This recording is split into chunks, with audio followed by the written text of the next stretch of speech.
14절에서 16절까지 말씀입니다. 우리 한 목소리로 함께 성경 말씀 봉독하겠습니다. 함께 한 목소리로 봉독하겠습니다. 그때에 12 중에 하나인 가룟 유다라 하는 자가 대제사장들에게 가서 말하되 내가 예수를 너희에게 넘겨주리니 얼마나 주려느냐 하니 그들이 은 30을 달아주거늘 그때부터 예수를 넘겨줄 기회를 찾더라. 아멘. 자, 오늘 설교는 이제 두 개로 나눴습니다. 가룟 유다 이야기는 우리가 생각할 게 참 많고요. 그래서 오후 예배와 지금 예배를 이제 예배에서 두 편으로 나눠서 내용을 볼 거고요. 가룟 유다는 굉장히 중요한 인물입니다. 왜냐하면 우리는 가룟 유다를 비난하고 욕하지만 여러분들이 진짜 하나님의 은혜를 누리기 위해서 우리에게 필요한 것이 뭐냐면요, 나도 가룟 유다이구나라는 것을 아셔야 됩니다. 하지만 가룟 유다가 되어서는 안 됩니다. 그 마지막은 가룟 유다가 되어서는 안 됩니다. 예수님이 잡히시는 순간이 이제 점점 다가오고 있습니다. 그리고 진짜 믿음과 가짜 믿음이 드러나고 있고요. 믿음이지만 고난을 이겨내지 못하는 연약한 제자들의 모습도 드러나고 있습니다. 자, 그래서 이 연약한 믿음, 저와 여러분은 정말 평생을 말씀 앞에서 우리의 삶 안에서 우리가 우리의 믿음을 돌아보아야 되는 사람들입니다.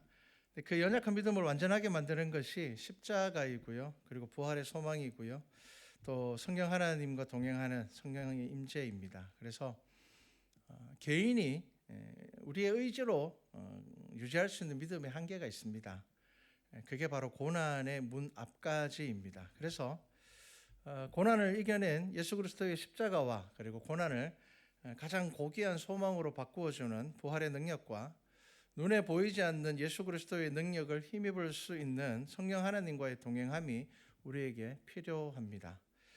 자, 이제 26장을 보면요, 26장을 시작하면서 보면은 이제 유대의 지도자들은 예수님에 대해서 결정 내렸습니다. 잡아 죽여야 되겠다. 그런데 유월절 절기 때는 하지 말자. 왜냐하면 예수님께서 입성하실 때 보니까 어마어마한 사람들이 예수님을 환호하고 있거든요. 그러니까 유월절 절기 때는 하면 안 되겠다. 그렇게 이제 결정을 했습니다. 자, 예수님도 그것을 아셨습니다. 예수님은 스스로 팔릴 것에 대해서 제자들에게도 말씀하셨고요. 그리고 이 제자들도 이제 더 이상 비유가 아니라 체감합니다. 왜냐하면 이제 소문들을 다 듣거든요. 예수님의 제자들도 군중들이 하는 소문들을 다 듣습니다. 그러니까 이제 예수님을 저들이 잡기로 작정했구나. 그 소문들은 다 들었습니다. 자, 그런데 그럼에도 여전히 예수님의 제자들이 예수님께서 왕이 될 거라는 그 미련을 버리지 못하는 게 뭐냐면 환호하는 무리들이 있기 때문입니다. 너무 많은 사람들이 예수님을 따랐기 때문입니다. 그래서 이 제자들은 예수님의 말씀과 군중들의 환호 사이에서 머뭇거리게 됩니다. 그런데 이제 대제사장과 백성의 장로들이 예수님을 죽이기로 작정한 것은 예수님께서 유월절 지키러 올라오셔가지고 제일 처음에 하신 게 뭐라고요? 성전을 청결하게 하심이었습니다. 성전에서 환전하는 사람들, 장사하는 사람들, 그 이익을 취하는 사람들을 예수님께서 채찍을 만드셔서 그들을 다 쫓아내셨습니다. 그래서 이제 그 대제사장들과 백성들은 이 예수를 그냥 두면 안 되겠다. 더 이상 더 많이 군중들의 인기를 차지하게 두어서는 안 되겠다. 그들이 결정을 내립니다. 자, 우리가 지금 예수님의 생애에 대해서 쭉 훑어보고 이제 마지막 한 주간 이제 예수님께서 마지막 유월절을 지키는 순간까지 이 사건까지 왔습니다. 예수님께서 하시는 이 유월절의 모든 사건, 잡히시고 고난당하는 모든 일들이 그 제자들에게 이제 조금 더 넓게 이야기하면 저와 여러분들에게 주시는 참된 교훈입니다. 왜 그러냐면 예수님은 제자들이 자신을 버릴 것도 알고 계셨고 베드로가 자기를 3번 부인할 것도 알고 계셨고 가룟 유다가 이미 예수님을 팔기로 작정하고 거래까지 끝났다는 것까지 알고 계셨습니다. 그런데 예수님께서 그들을 책망하셨을까요? 책망하지 않으셨습니다. 단지 그 사실을 그들에게 알게 하셨습니다. 너 나 3번 부인할 거야. 그리고 또 유월절 마지막 만찬에서는요, 나하고 같은 그릇에 손 넣는 사람이 나를 팔 거야. 예수님께서는 너 왜 그랬어? 나 이미 다 알고 있어. 내가 그거 모를 줄 알았느냐? 너는 분명히 그럴 거야 라고 책망하지 않으시고요. 그들에게 너 그렇게 할 거야 라고 알게 하셨습니다. 그게 예수님이 하시는 전부였습니다. 여러분 왜 그렇게 하셨는지를 아셔야 됩니다. 우리는 하나님의 은혜를 이야기를 합니다. 여러분 하나님의 은혜가 뭘까요? 여러분 하나님의 은혜를 아는 사람은 어떤 사람일까요? 나의 힘으로는 구원받을 수 없다는 것을 분명하게 자각하는 사람입니다. 예수님께서 경고하셨던 바리새인의 의가 뭘까요? 자기들이 열심히 살아서 도덕적으로, 윤리적으로, 종교적으로 완벽한 삶을 살면은 우리는 당연히 구원받아라고 생각하는 것이 바리새인의 의였습니다.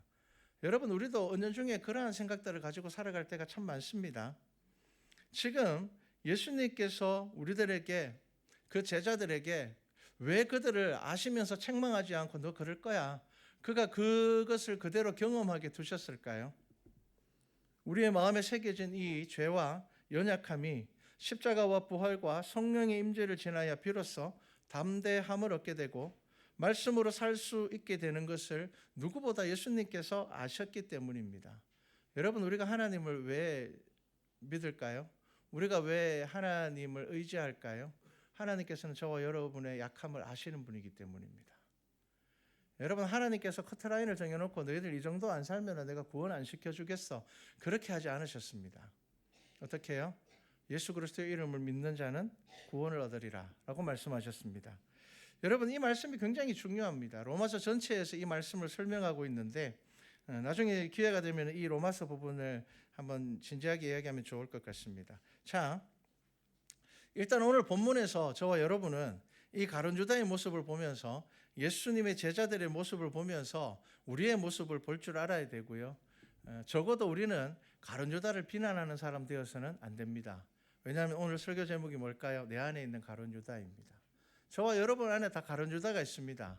그런데 그 마지막에 가룟 유다가 될지 베드로가 될지 그것이 이제 중요한 것입니다. 자, 십자가를 지시기 위해서 예수님께서 예루살렘을 향해 가시는 길인데 제자들은 무엇으로 다툽니까? 누가 더 높은지. 그리고 또 하나는요. 누가 예수님의 좌우편에 앉게 될 것인가? 그게 더 중요했습니다. 다른 것에 지금 마음이 가 있거든요. 여러분 우리가 신앙생활 하면서도 우리의 마음이 다른 데 가 있을 때가 많습니다. 어떻게 하면 좀 더 성공할 수 있을까? 어떻게 하면 좀 더 잘 살 수 있을까? 내가 어떻게 하면 남들에게 좀 더 인정받을 수 있을까? 여러분 그거 나쁜 건 아닙니다. 그런데 여러분 온통 그것만 생각하고 있다면 지금 성경이 저와 여러분들에게 무슨 말씀을 하시는지를 알지 못한다면 그것은 문제가 있겠죠.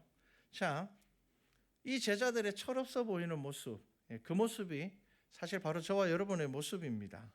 우리의 욕심이라든지 우리의 사상과 우리의 고집이라든지 이러한 것들이 자신을 삼켜버리는 가룟 유다의 모습이 우리에게도 있다는 것을 아셔야 됩니다. 예수님께서 공생의 기간 동안에 하셨던 여러분 모든 비유들은 예수님께서 당할 일들과 제자들이 겪어야 할 일들에 대하여서 말씀하신 거예요.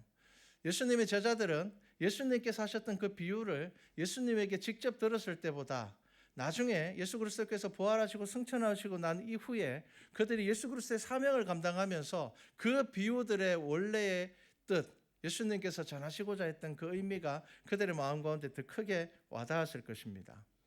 포도원의 비유에서 악한 종들이 포도원을 차지하고 주인의 아들까지 죽이면서 그 포도원을 차지하려고 하는 그 비유에서 주인의 명령으로 포도원을 방문한 이들은 구약의 선지자들이고요. 죽임당한 아들은 예수 그리스도입니다. 하지만 비유는 거기서 끝나지 않고 거기서 적용이 멈추지 않습니다.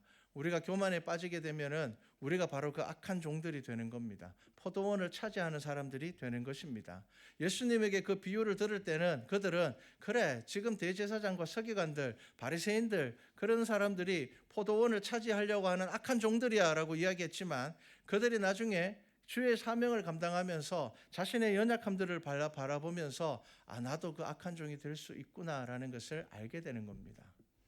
그리고 이 성경의 여러 가지 비유를 통하여서 그 나라는 교회를 통하여서 다시 회복될 것이고 새로운 사명을 받은 종들을 통해서 완성될 것이라는 것을 우리는 알게 됩니다.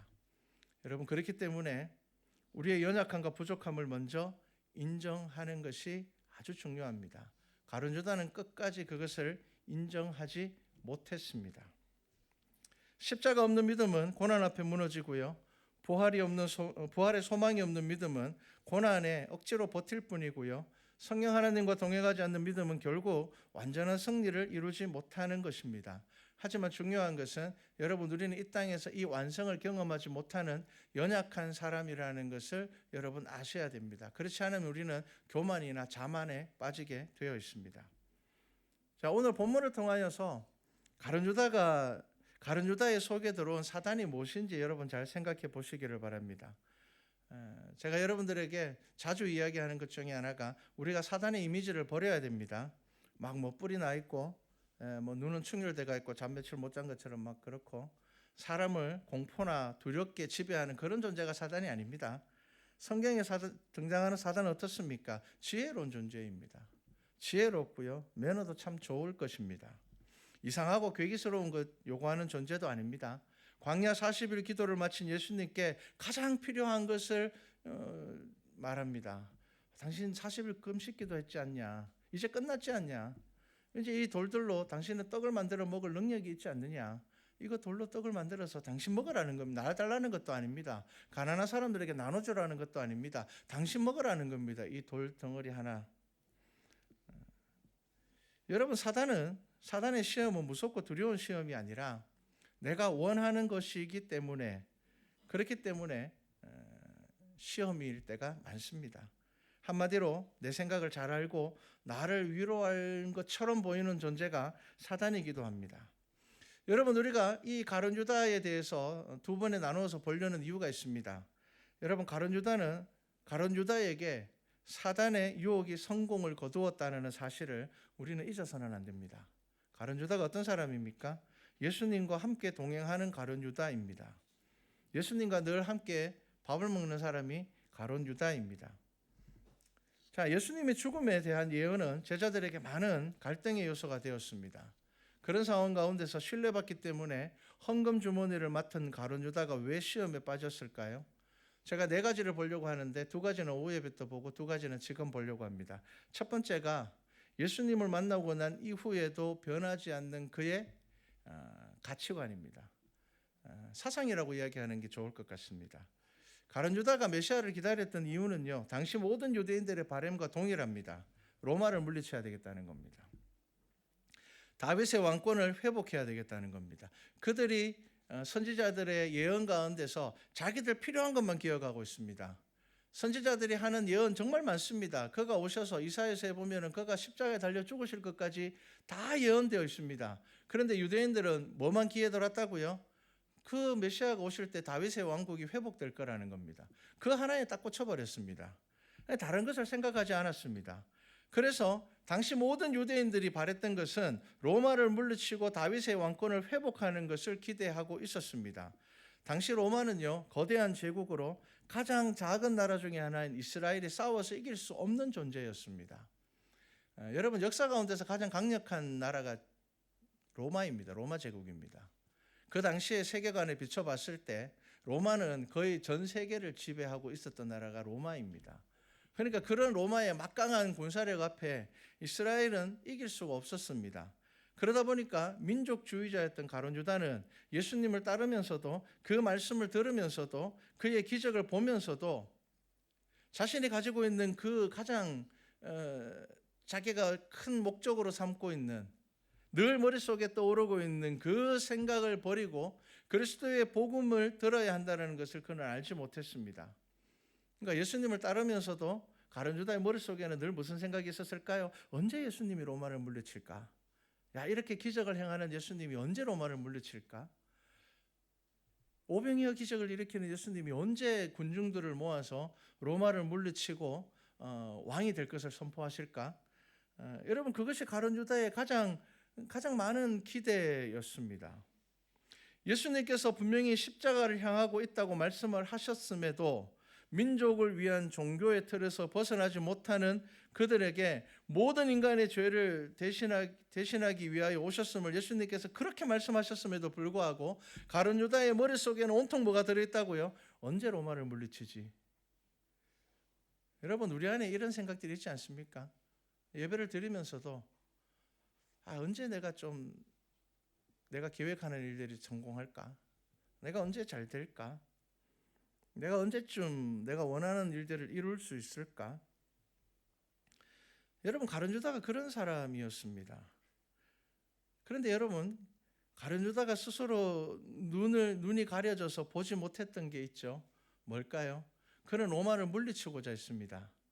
그런데 로마는 나중에 가장 먼저 기독교 국가가 됩니다.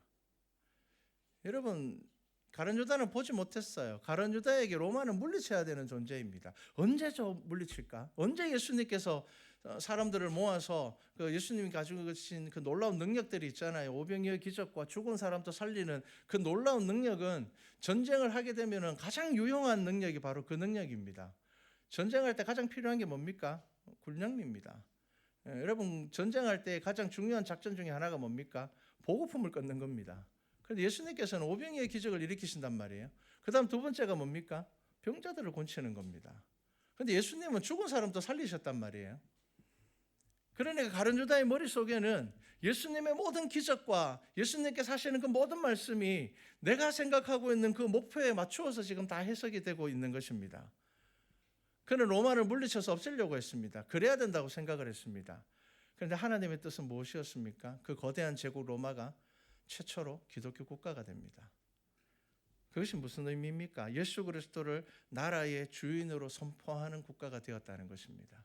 가룟 유다가 생각하지도 못했던, 가룟 유다는 그 하나님의 예수 그리스도의 가르침 가운데서 깨닫지도 못하였던 그 일들이 역사 가운데 이루어지게 되었습니다. 두 번째, 가룟 유다가 시험에 빠진 이유가 뭐냐면 자기 중심적인 생각입니다. 여인이 귀한 향유를 깨트려서 예수님의 발을 씻기고 주님의 장례를 준비했을 때 그것을 보고 가룟 유다가 분노합니다.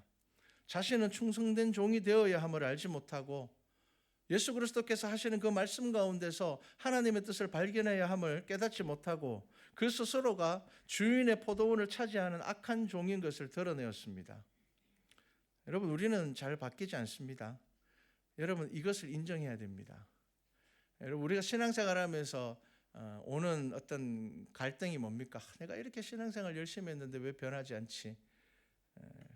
여러분, 그 고민하는 거 맞습니다. 그런데 그와 동시에 여러분 한 가지를 인정하셔야 됩니다. 그래서 하나님이 필요한 겁니다.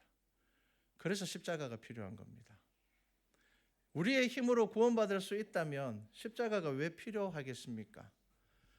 여러분, 로마서에서 이야기하고 있는 은혜가 뭔 줄 아십니까? 로마서에서 이야기하고 있는 은혜는요, 놀라운 일이 내 삶에 일어나고 막 그렇게 해서 누리는 은혜가 아닙니다. 나의 죄를 발견함으로 인하여서 하나님의 은혜를 경험하는 것입니다. 나는 이런 사람인데, 나는 이것밖에 되지 않는 사람인데, 그런데 하나님께서 나를 사랑하신다는 겁니다. 그럼에도 불구하고 하나님께서 나를 포기하지 않으신다는 겁니다. 하나님께서 나의 연약함과 나의 부족함 가운데서도 여전히 나를 향하여서 그 사랑을 표현하고 계신다는 겁니다. 여러분, 우리가 예배드리기 전에 찬양했습니다. 내 모습 이대로. 여러분, 내 모습 이대로라는 것이 뭡니까? 아무것도 하지 않는 내 모습이 아닙니다. 나의 연약함을 발견하고 나의 연약함을 아는 내 모습입니다. 나는 정말 하나님 뜻대로 살고 싶은데 내 속에 욕심이, 내 속에 있는 나의 생각들이, 나의 고집들이 여전히 하나님 앞에서 온전하게 드려지지 못하는 나를 발견하고, 그렇기 때문에 하나님께서 나를 도와주십시오라는 것, 여러분, 그것이, 그 도우심을 바라는 것이 바로 내 모습입니다. 여러분, 그것을 고백하는 겁니다. 나의 의로 구원받는 것이 아니라 하나님의 은혜를 고백하는 것이 그 가사입니다. 여러분, 우리가 요한복음 3장 3절 말씀을 보면 예수님께서 이렇게 말씀하시죠. 진실로 진실로 내게 이르노니 사람이 거듭나지 아니하면 하나님의 나라를 볼 수 없느니라 라고 말씀하셨습니다.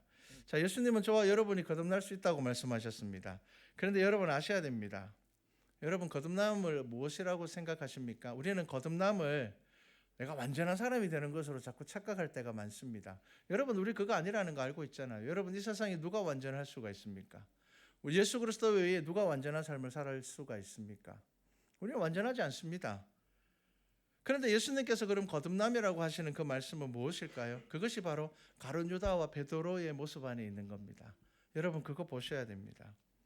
여러분, 우리가 거듭남이라는 것을 완전한 인간이 되는 것으로, 윤리적으로 도덕적으로 혹은 사람들에게 인정받고 성공하는 것으로 생각한다면 예수님께서 그렇게 경고하셨던 바리새인의 의에 빠져버리는 겁니다.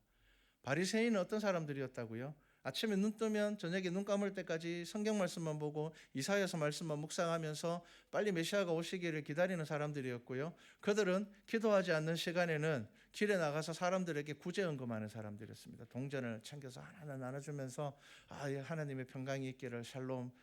얼마나 여러분, 그 바리새인과 같은 사람이 지금 이 시대에 한 명이라도 있다면요, 아주 위대한 성인으로 불릴 겁니다. 그렇게 살 수 있는 사람이 있다면.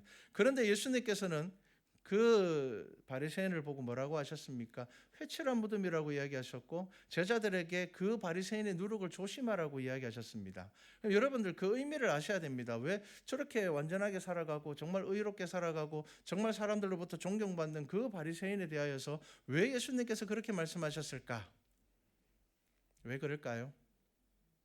그들의 의의는 있지만 그들은 다른 사람들보다 수준 높은 삶을 살았지만 결국 그들은 예수 그리스도를 보지 못했습니다. 그들은 성경을 그렇게 잘 아는 사람임에도 불구하고 그들은 성경에 기록된 메시아에 대하여서 올바로 보지 못하여서 가장 중요한 그리스도가 오셨음에도 불구하고 알아보지 못하는 믿음이었습니다. 문제는 뭡니까? 그들이 아무리 대단한 삶을 산다 하더라도 그리스도를 몰라본다는 겁니다. 성경에 그렇게 말씀하고 예언하고 성경에서 그렇게 자세하게 기록되어 있는 그 예언의 말씀들을 잘 알면서도 정작 눈앞에 있는 예수 그리스도를 주로 고백하지 못하였다는 겁니다. 여러분, 이건 거듭남이 아닙니다. 여러분, 그러면 거듭남이 무엇일까요? 성경에서 말하는 거듭남이 뭘까요?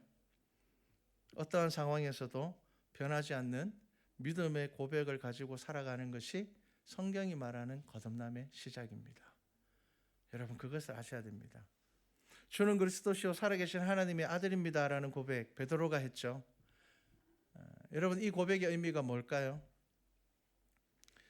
내가 세상에서 의인으로 인정받더라도 혹은 내가 별 볼 일 없는 사람 취급받더라도 내가 세상에서 성공하더라도 혹은 내가 세상에서 사람들에게 손가락질 당하는 삶을 살더라도 그 사람의 삶 가운데서 주는 그리스도이시고 살아계신 하나님의 아들입니다라고 고백할 수 있는 그것이 거듭난 삶의 시작입니다. 여러분, 그것을 아셔야 됩니다. 여러분이 지금 살아가고 있는 이 삶의 모든 것을 다 잃어버린다 하더라도 여전히 여러분들의 삶 안에서 나는 이렇지만 주는 그리스도이시고 살아계신 하나님의 아들 맞습니다. 나는 이렇게 연약하지만 주는 그리스도이시고 살아계신 하나님의 아들이 맞습니다. 여러분, 이것이 가룟 유다와 베드로의 차이입니다. 여러분, 그것 아셔야 됩니다. 가룟 유다는 자신의 생각대로 예수님을 로마 군인과 맞서게 함으로 자신의 계획을 이루려고 했습니다.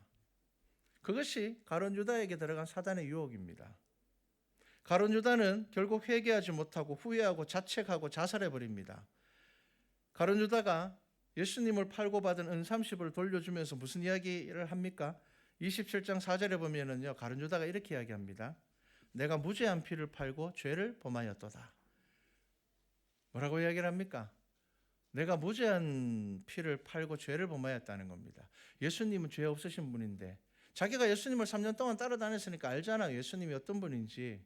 지금 여러분, 이 가룟 유다가 하는 이 말씀을 아주 쉽게 풀어서 이야기하면 이렇습니다. 나는 그가 그리스도인 줄 알았는데 그가 그리스도가 아니었다. 나는 그가 그리스도인 줄 알았는데 그는 선한 사람이었다. 그는 죄 없는 사람이었다. 그는 선지자였다. 사람들이 이야기하는 것처럼 예수님께서 제자들에게 물으셨죠. 사람들이 나를 뭐라고 이야기를 하느냐? 뭐라고 이야기합니까? 랍비라고 이야기하고 선지자라고 이야기를 하고 세리요한이라고도 이야기하고 막 그렇습니다. 그때 뭐라고요? 그럼 너희는 나를 누구라고 하느냐? 그때 신앙 고백이 뭡니까? 예수님은 랍비도 아니고 선지자도 아니고 의로우신 분도 아니고 주는 그리스도시요 살아계신 하나님의 아들입니다. 여러분, 이것이 신앙 고백이죠. 지금 가룟 유다가 무슨 이야기를 합니까? 선한 사람이라는 겁니다.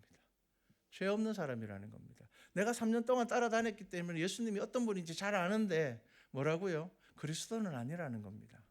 끝까지 가룟 유다가 버리지 못한 게 뭘까요? 내가 원하는 대로 예수님께서 행하지 않으셨다는 겁니다. 내가 예수 그리스도를 팔면 로마 군인이 예수님을 잡아가면 많은 군중들이 일어나서 예수 그리스도를 왕으로 추대하고 예수님께서는 그 놀라운 능력으로 로마 군인을 물리칠 거라고 생각하고 그게 그리스도라고 생각을 하였는데 자기 생각대로 되지 않으니까 가룟 유다가 뭐라고요? 내가 무죄한 피를 팔고 범죄하였다는 겁니다. 예수님 죄가 없다는 겁니다. 여러분, 베드로는 예수님 3번 부인했지만 왜 그가 위대한 사도가 되었을까요? 나는 비록 예수님을 3번 부인했지만 주는 그리스도시고 살아계신 하나님이라는 겁니다. 여러분, 이게 우리의 믿음이고 이것이 거듭남입니다. 우리는 자꾸 거듭남을 탁 봐서 저 사람 정말 대단해. 어떻게 저렇게 신앙생활을 할 수 있지? 와, 어떻게 저 사람은 어떻게 저렇게 금식하면서 기도할 수 있지? 여러분, 그 당시 바리새인이 다 했던 겁니다. 일주일에 이틀 3일씩 기도하는 사람들이 바리새인이었습니다. 그들은 말씀을 정말 잘하는 사람들이었습니다. 그들은 사람들이 무엇인가 질문했을 때 성경적인 답을 해줄 수 있는 사람들이었습니다. 그럼에도 불구하고 왜 그들은 거듭나지 못하였을까요? 예수님께서 말하시는 거듭남은 무엇이라고요? 신앙 고백입니다. 여러분들이 가장 비참한 자리에 처한다 할지라도 변함없이 할 수 있는 신앙 고백이 있다면 여러분 구원받은 사람입니다. 그런데 조금만 내 삶에 어려운 일이 생기고 조금만 내 삶에 고난이 닥치고 내가 감당할 수 없는 문제가 내 삶에 들어오게 되면은 나의 신앙 고백 자체가 흔들린다면 거듭난 사람 아닙니다. 그 사람이 아무리 좋은 일을 많이 하고 그 사람이 아무리 대단한 일을 많이 하고 그 사람이 정말 많은 사람들에게 인정받는 사람이라 할지라도 그 사람은 거듭난 사람은 아닙니다. 거듭난 사람은요, 내가 사람들에게 손가락질을 당하더라도 하지만 주는 그리스도시며 살아계신 하나님이라는 이 사실은 나는 부인할 수 없다. 여러분, 이것이 거듭남입니다. 여러분, 예수님을 판 가룟 유다나 예수님을 버리고 도망간 나머지 제자들이나 3번이나 부인한 베드로와 뭐가 그렇게 차이가 날까요? 베드로는 자신의 연약함과 상관없이 예수가 그리스도임을 믿었고 흔들리지 않았습니다. 예수님께서 십자가에 달려 죽으시는 모습을 보고서도 그들 흔들리지 않았습니다. 그렇기 때문에 그들이 마가의 다락방에 모여서 기도한 겁니다. 혼란스러운 상태입니다. 분명히 예수님은 그리스도신데 십자가에 달려 죽으셨단 말이에요. 그들은 예수님께서 부활하실 거라는 말도 제대로 믿지 못했습니다. 그래서 여인들이 부활했다고 이야기했을 때 뭐 왜 저러지? 그럴 리가 없는데 그랬던 사람들입니다. 그럼에도 그들이 거듭난 사람인 것은요, 그 속에 아니 예수님은 그리스도가 맞는데 왜 그렇게 되셨을까? 여전한 질문을 가지고 있음에도 불구하고 그들 속에 있는 그 신앙의 고백이 변하지 않았다는 겁니다. 여러분, 이게 거듭난 삶입니다. 가롯은요, 믿음을 잃은 것입니다. 예수는 그리스도시요 살아계신 하나님이라는 이 신앙 고백이 사라져버렸기 때문에 그 다음에 뭐가 밀려옵니까? 후회하고 자책하고 자살해버렸습니다. 여러분, 신앙 고백은 회개와 은혜로 이어집니다. 다음 주에 제가 나눌 말씀이지만 마지막 만찬을 준비하는 예수님의 마음을 성경이 어떻게 기록하고 있는지 아십니까? 요한복음 13장 1절 말씀부터 보면요, 이렇게 기록되어 있습니다. 유월절 전에 예수께서 자기가 세상을 떠나 아버지께로 돌아가실 때가 이른 줄 아시고 세상에 있는 자기 사람들을 사랑하시되 끝까지 사랑하시니라. 여러분, 우리 하나님께서는요, 우리 연약한 거 다 알고 있습니다. 늘 우리 안에 넘어지는 시험이 있다는 것 다 알고 계시는 분입니다. 그런데 하나님께서는요, 우리를 끝까지 사랑하시는 분입니다. 그래서 여러분, 믿음은 무엇이라고요? 하나님께서 우리를 끝까지 사랑하심을 믿고 우리가 주의 앞에 우리의 그 신앙 고백을 잃어버리지 않는 것입니다.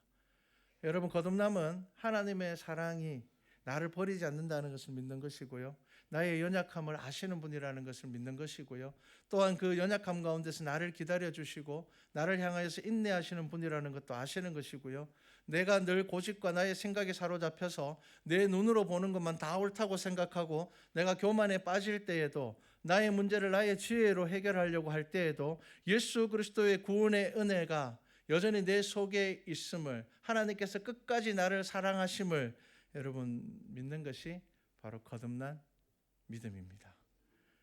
여러분, 사순절 4번째 주일 지나고 있습니다.